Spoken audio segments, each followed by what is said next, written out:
د چا په جفاګانو سوځېدلی به درځم د چا په جفاګانو سوځېدلی به درځم او له حده د دنیا نه دردېدلی به درځم د چا په جفاګانو سوځېدلی به درځم او له حده د دنیا نه دردېدلی به درځم او تر تا د تورو زلفو رسایي اسانه نه ده تر تا د تورو زلفو رسایي اسانه نه ده څو ځله لوېدلی پاسېدلی به درځم. مونږ کې چې داسې انتشار را پیدا شوی دی ښکاري چې په مونږ کې څوک غدار را پیدا شوی دی او حق د متی چې شینواریان په غزل حق ګڼي دوی کې د پښتو د غزل پلار را پیدا شوی دی. سلامونه نیکې هیلې احترامات مې ومنئ. شمس شینواری یم د خپل همکار دانش افریدي سره دا مهال په کراچۍ کې موجود یم او د خیبر پښتونخوا نه راغلی ډېر ښایسته شاعر مطیع الحق شینواري صاحب را سره میلمه دی. خوشحاله یو دغه شعر هم د مطیع الحق شینواري صاحب او په کراچۍ کې موږ سره میلمه دی نو غواړو چې دغه سره د هغوی د ژوند د ادب د هغوی د هلو ځلو د ژوند د مرحلو د خاطرو په هکله دلته موږ تپوسونه وکړو او یو ښایسته مرکه ملګرو ته تیاره کړو. مطیع الحق شینواري صاحب په خپل پروګرام کې درته هرکلی وایو. ادبي رنګونه په کراچۍ کې زموږ دغه هڅه ده چې په کراچۍ کې چې کوم موږ ته میشته شاعران په لاس راشي یا د پښتونخوا نه راشي نو موږ هغوی نه یاد اخلو. خوشحاله یو تاسو را سره میلمه یې هرکلی درته وایو او خپل تعارف را سره شریک کړئ.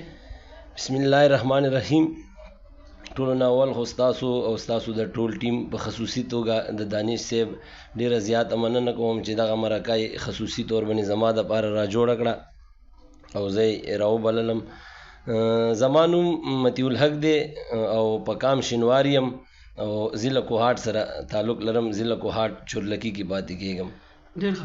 مطیع الحق شینواري صاحب د خپل تاسو چې کوم ژوند دی روزګار دی تعلیم دغه حوالې سره څه کار او ژوند کوئ دغه حواله م را سره شریکه کړئ. د پیشې په لحاظ زه استاد یم د خپل محلې په سکول کې د پرایمري سکول استاد یم او په 2016 کې ایم ای په پښتو کې ایم ای کړې ده او په 2022 کې ما ایم فل پېښور یونیورسټي پښتو اکاډمۍ نه د ایم فل ډیګري ترلاسه کړې ده. ډېره زیاته مننه. یعنې مطلب دا شو چې تاسو په خپل علاقه کې د سکول استاد خو د تعلیم په حوالې سره تاسو د پښتو یو نوم روښانه کړی. دغه علاقه څنګه دی تاسو چې کوم علاقه کې پسمانده دی د تعلیم په حوالې سره؟ جی زمونږ علاقه ډېره پسمانده علاقه ده. بهرحال د تعلیم په حواله خو پکې ګزاره کېږي څه های سکولونه او اوس د فیمیل سکولونه هم جوړ شو خو بهرحال د ښار په مقابلې کې ډېره پسمانده علاقه ده. د ایم ای پښتو انتخاب تاسو ته زړه څه و چې تاسو ایم ای پښتو طرف ته لاړئ بل دغه کې تاسو ماسټر ولې نه کوئ؟ د پښتو سره زما د ډېر وخت نه د ماشومتوب نه مینه وه. زما والد صاحب شاعر و زما تره شاعر و او که زه ووایم چې زما ټوله کورنۍ شاعره ده نو بده به نه وي نو هم هغه جراثیم دي چې ما ته هم را منتقل شوي دي او داسې مخ په وړاندې. شاعرۍ کې څوک مو زیات لوست دی څوک مو زیات خوښ دی چې شاعرۍ طرف ته یې مایله کړې زیات تر داسې شاعرانو کې؟ د شاعرۍ د پښتو شاعرۍ په حواله خو زما د پښتو هر شاعر ډېر خوښ دی چې په خپلې ژبې کې شاعري کوي خو زیات مې حمزه بابا مطالعه کړی دی او حمزه بابا مې د خوښې شاعر دی. مطیع الحق شینواري صاحب دا راته وایي چې ایم فل کې تاسو ته یو ټاپک درکوي هغې کې تاسو د څه شي انتخاب کړی کومې حوالې سره تاسو هغه ځان ته ټاپک اخیستی؟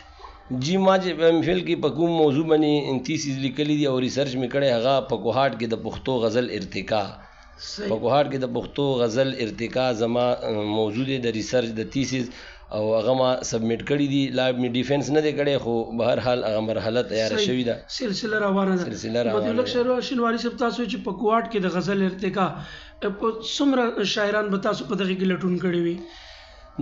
زما په خپل دغه ریسرچ کې په 19مې پیړۍ او 20مې پیړۍ او 21مې پیړۍ په شاعرانو کار کړی دی او د غزل په حواله هسې خو که زه ووایم د پښتو غزل په کوهاټ کې د پیر روخان د دور نه شروع شوی دی خو چې ما کم تحقیق راخستی دی هغه مې د مطیع الله قریشي د کوهاټ د ځنګلو یو بزرګ شاعر پاتې شوی دی هغه ما د پښتو وړومبی په کوهاټ کې د پښتو د غزل وړومبی شاعر ثابت کړی دی سره د ثبوتونو او حوالو دلایلو سره. یقینا مطیع الحق شینواري صاحب تاسو یو لیک لوست والا انسان یې خامخا چې پښتو کې تاسو دومره غټ اعزاز حاصل کړي. کلام کې به مو هم خوند وي، غواړو چې تاسو څنګه د غزل حوالې سره خبره وکړه، نو خپل ښایسته غوندې کلام را سره شریک کړئ. ډېره مهرباني. د غزل نه مخکې یو 2 شعرونه چې د چا په جفاګانو سوځېدلی به درځم، د چا په جفاګانو سوځېدلی به درځم، او له حده د دنیا نه دردېدلی به درځم.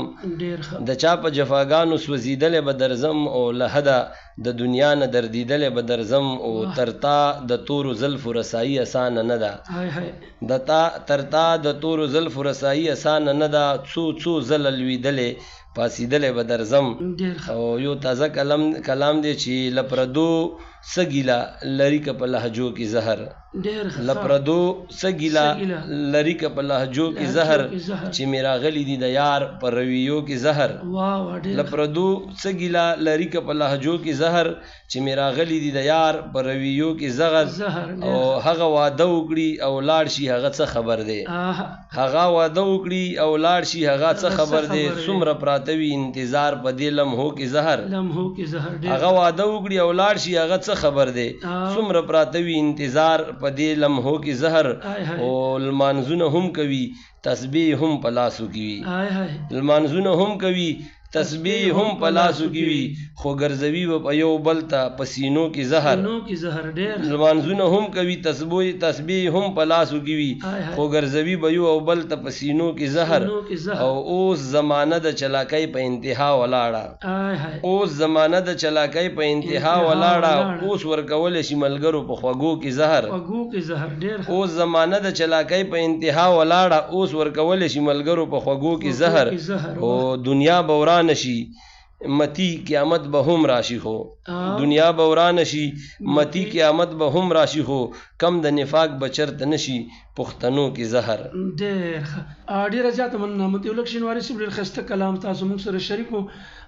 د ادب په حوالې سره د شعر او شاعرۍ سره ادب کې څومره صنفونه دي، کوم صنف باندې زیاته تبازمایي کړي، څومره صنفونو باندې کار کړی، څه شملي لوست کړي، څه غواړي سم کړی، څومره کار کوي. صنفونو په حواله خو په ادب کې ډېر زیات صنفونه دي چې غټ موږ په 2 برخو کې ویشلی شو، چې یو ته موږ نظم ویلی شو او بل ته نثر ویلی شو. نو د نظم په حواله به زه دا وایم چې ما زیات تر په غزل کار کړی دی. یو څو نظمونه هایکو مې هم لیکلي، خو زیاتتر مې غزل د خوښې صنف دی او زیاتره غزل لیکم. او د نثر په حواله به زه وایم چې په نثر کې هم زه ما ډېر لیک کړی دی، افسانې مې لیکلي دي، لنډې افسانې مې هم لیکلي دي چې موږ ورته افسانچې وایو، او څه مزاحیه ډرامې مې هم لیکلي دي. نو بس دا مطلب چې تاسو هر صنف باندې تبازمایي کړې ده تقریبا جی په هر صنف. ډېره ښه خبره ده. بیا خو تاسو نمونې موجودې کتاب طرف ته دغه ټولګې تاسو جوړوئ چې د کتاب خیال مشته. د موادو په حواله خو که زه ووایم نو ما سره د غزلو په حواله هم 2 کتابونو مواد موجود دي، او د افسانو هم را سره یو کتاب مواد موجود دی. خو به هر حال حالاتو ته به ګورو. څه مسله ده، شوق مو نشته.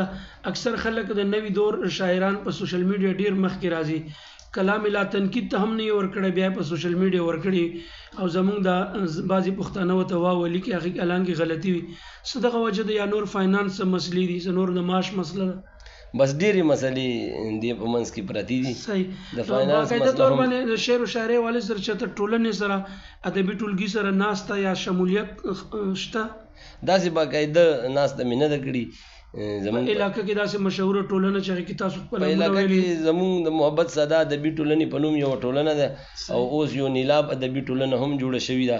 داسې کله کله خال پکې ګډون کوو.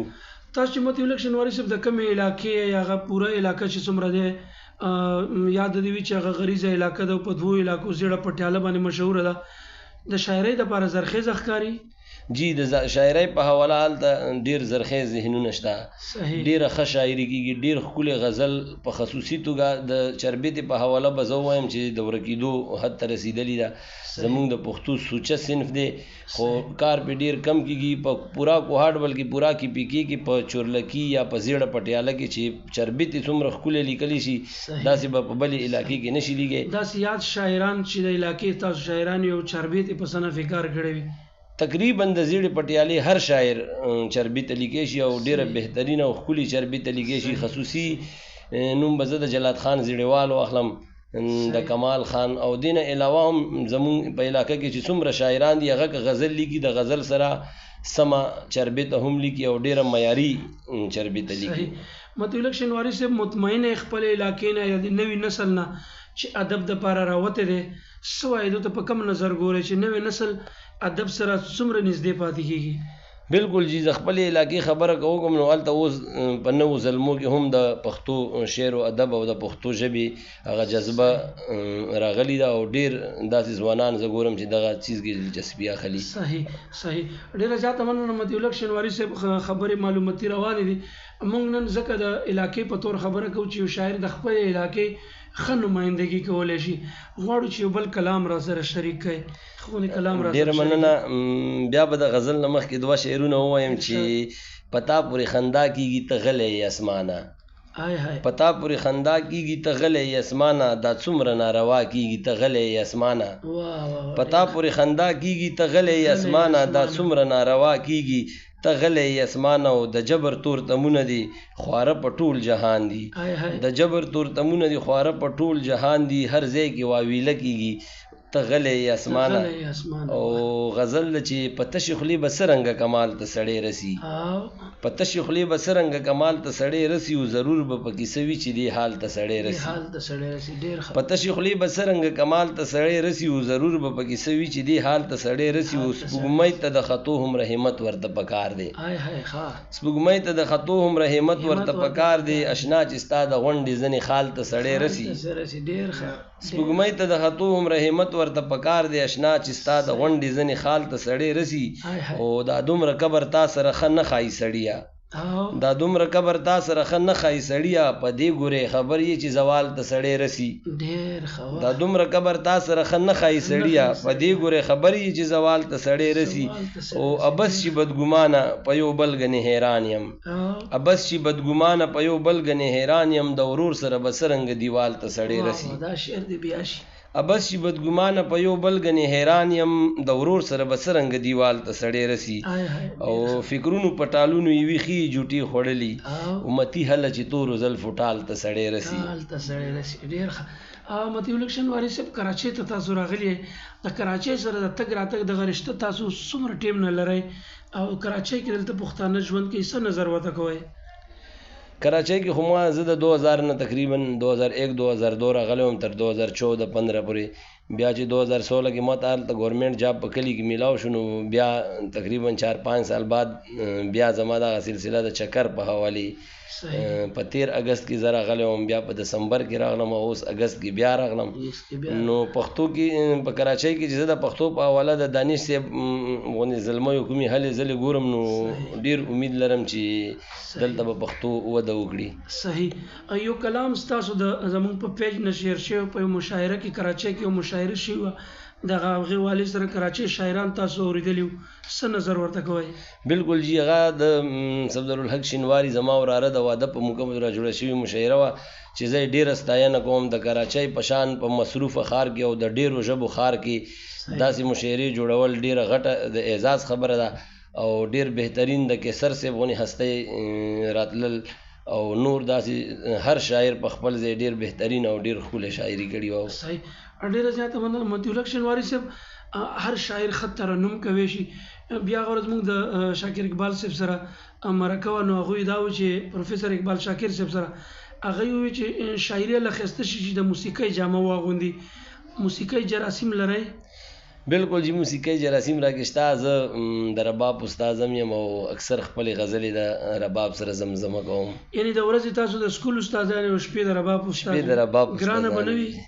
نه د ګرانه جی بس دا شوق دی شوق دپاره. اکثر شاعران یا اکثر د سوشل میډیا ملګري د شهرت وږي وي غواړئ تاسو په سوشل میډیا څومره بوخت یې څه وایئ سوشل میډیا ته؟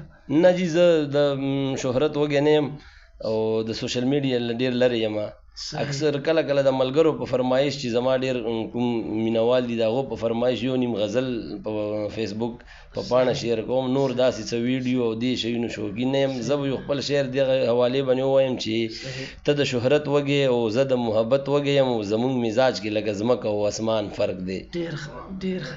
او مطلب الیکشن واري صاحب تاسو وختي د نورو صنفونو خبره وکړه غواړو که خپله یو هایکو یا وړه وړه افسانچه یا تاسو ته کوم یو نور صنفو کې لږ څه یاد دي دا درې را سره شریک کړئ.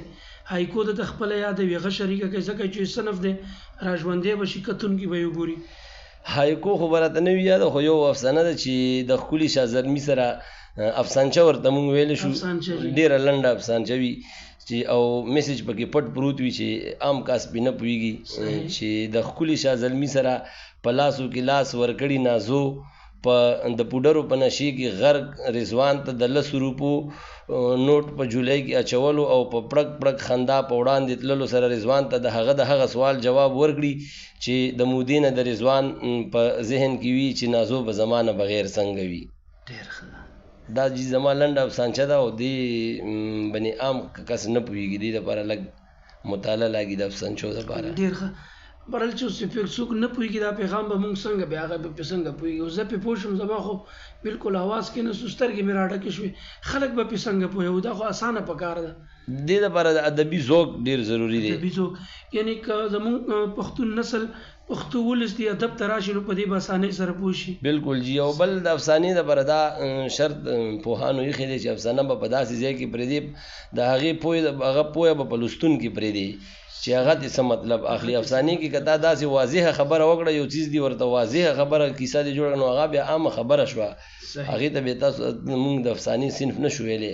افسانې صنف دی داسې چې دا به داسې ځای کې پرېږدي لکه یو امتمي یو ځای کې ډز وشي او خلک حیران شي، سسپنس جوړ شي. سسپنس د افسانې مین جز دی چې کمې افسانې کې سسپنس نه وي هغه افسانه پوهان هغې ته افسانه نه وایي. صحیح.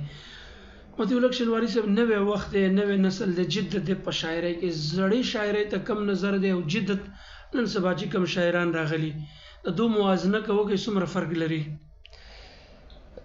جدید دور دی، نوی جدت چې کوم راغلی دی شاعران ډېر ښه هسې که مونږ دې ته وګورو غزل چې مونږ ته د عربۍ د فارسۍ د لارې پښتو ادب ته راغلی دی نو د دې معنی ته که مونږ وګورو نو اوس که مونږ بیا غزل ته ګورو او هغه معنا ګورو نو غزل ډېر لرې تللی دی، د خپلې معنی نه ډېر لرې تللی دی.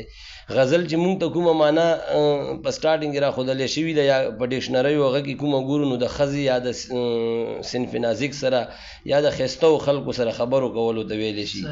خو اوس که مونږ غزل وګورو غزل لمن دومره فراخه شوي ده چې هر قسم موضوع پکې او د جدید دور کوم شاعران چې دي دو خو پکې داسې تجربې وکړي چې بلکل غزلې بام ته وخېږولو، اگر چې غزلې د خپلې معنی نه ډېر لرې کړو خو ډېر معنوي ښکلا یې ورکړه او ډېر داسې موضوعات یې پکې راوستو چې غزلې بام ته وخېږولو. صحیح. ډېره زیاته مننه مطیع الحق شینواري صاحب چې غزل بام ته ختلی وي نو پکار دی چې یو غزل بل هم راشي په دې موقع باندې او غواړو که یو لنډ بهر کلام اکثر شاعران څوک اوږد بهر لیکي څوک لنډ لیکي داسې لنډ بهر والا کلام وي چې یو جدت پکې راشي. لنډ بهر غزل به وړاندې کړم. ډېره مننه چې ښه سم دم سړی خراب کړي، ښه سم دم سړی خراب کړي او یو نیم غم سړی خراب کړي. ډېر ښه. ښه سم دم سړی خراب کړي او یو نیم غم سړی خراب کړي او په نیټو پسې نیټي وي ښکلي سم سړی خراب کړي. په نیټو پسې نیټي وي ښکلي سم سړی خراب کړي او په رخسار د تورو زلفو پیچو خم سړی خراب کړي. او خدای یې نه خرابوي خو بني آدم سړی خراب کړي. خدای یې نه خرابوي خو بني آدم سړی خراب کړي او چې زیږېږي له هجرانه دا ماتم سړی خراب کړي. ستا خو خوښ دي خو جانانه ډېر درهم سړی خراب کړي. مسافر ته ډالۍ عباد بای کم ځای کې دی بار دی عباد بای ته سپیشل دغه شعر بیا ډالۍ. ستا خو خوښ دي خو جانانه ډېر درهم سړی خراب کړي. او د خرابو څه ګیله چې محترم سړی خراب کړي. او کله متی خپل زړه دا موسم سړی خراب کړي. ډېره زیاته مننه د وخت راکولو د مطیع الحق شینواري صاحب ښایسته کلامونه د هغوی یادونه خاطرې دغه زده کړې ستونزې او تجربې دغه مشاهدې تاسو ته موږ شریکې کړې. په اخره کې به د هغوی نه یو پیغام اخلو او د وخت راکولو بیا مننه کوو. الله دې وکړي چې زموږ دغسې شاعران پښتونخوا نه راځي چې زما او دانش ته اسانه وي او هغو پسې زو مرکه ته ریکارډ کوو ځکه چې زموږ ژوند په کراچۍ کې دی. مطیع الحق شینواري صاحب د پښتو ادب په حوالې سره پښتون نوي نسل په حوالې سره څه زړه کې مو خیال دی چې پښتو وده کوي، پښتو ترقي کوي، پښتون نسل ته په کم نظر وایي، څه پیغام ورته لرئ چې پښتو آباد او ودانه پاتې شي؟ زه به ټوله خبره د حمزه بابا په دغه شعر کې راټوله کړم. ډېرې خبرې خو نه راځي چې خپلې ژبې خپل تهذیب ورته چې شا کا، خپلې ژبې خپل تهذیب ورته چې شا کا، ملګرتیا له هغه کامه ژوندون نه کا. ډیره زیاته مننه ملګرو. دا مطیع الحق شینواري صاحب چې تاسو ته خپل ښایسته ملغلرې راوړې وي او انشاءالله ډېر ژر به بیا راځو. الله دې دغسې وختونه بیا راولي. د خپل همکار دانش افریدي قربا شمس شینواري ته اجازت ورکړئ. د بلې مرکې پورې بیا به راځو. د خپل ځانونو ډېر خیال ساتئ. د الله په امان.